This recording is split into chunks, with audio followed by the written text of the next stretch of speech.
Well, a town that once prided itself as being, quote, the most hippie town in Washington state is now saying no to drugs. Statewide decriminalization apparently led to a spike in crime and overdose deaths in Bellingham, Washington. That's about 2 hours north of Seattle. According to local news reports, Bellingham is being pushed to its limits, with the fire department responding to more than 200 overdoses from January to April. So just 4 months. Now the city has decided legalizing drugs, that was a bad idea. And they're cracking down, making it a crime to inject, ingest, or inhale hard drugs in public. But just 2 years ago, the state decriminalized drug possession. We'll bring in Jonathan Choe. He's a senior fellow and journalist for the Discovery Institute, very familiar with the area as well. Jonathan, National Report brought this story to our viewers not too long ago. We're back to it, but we wanted a more specific viewpoint on it from you. Tell us about the drug ban. Apparently, the tipping point was 2 teenagers and a 5-year-old who overdosed or poisoned by fentanyl in March. Can you talk to us about that? Yeah, Shaun, this law is now officially in play in Bellingham, Washington.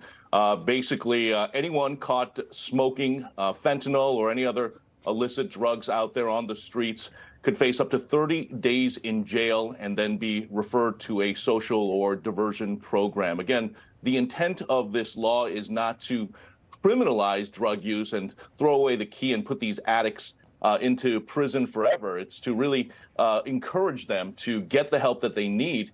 And of course, it's also in response to the uproar from those deaths that you mentioned and this, again, the overdoses that are just happening daily in Bellingham and this entire region. And the business community just got fed up with people smoking fentanyl, in the vestibules and just being knocked out in the middle of downtown during the day. So many viewers might be watching this right now and may not really understand that drug use was legalized in public in this town. Is that correct? Yeah, and just to be clear, it's really a state law. A couple of years ago, the state essentially decriminalized possession of hard drugs, going from a felony down to a misdemeanor. So again, technically, it's still a misdemeanor to do drugs, in public right now in Bellingham, and the state law was about really possession.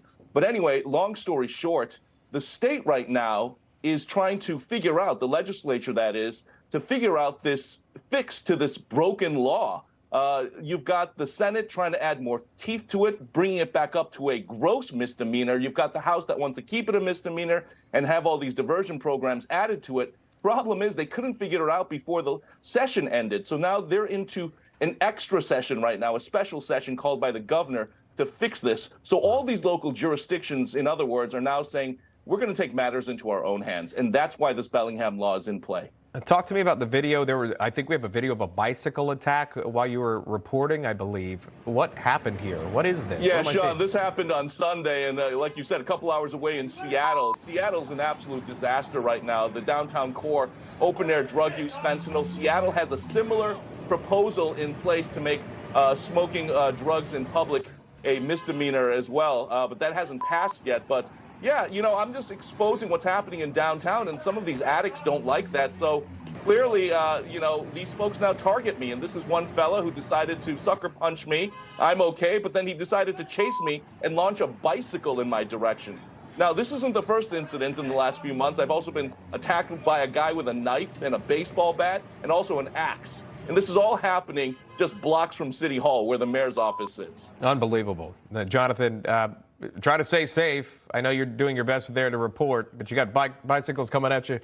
I mean, the video safe. Don't lie, Shaun. You can't make this stuff up. And hey, somebody's got to do it, right? Well, you're right, and you're doing a darn good job at doing it and capturing this and getting this on video here and holding those accountable.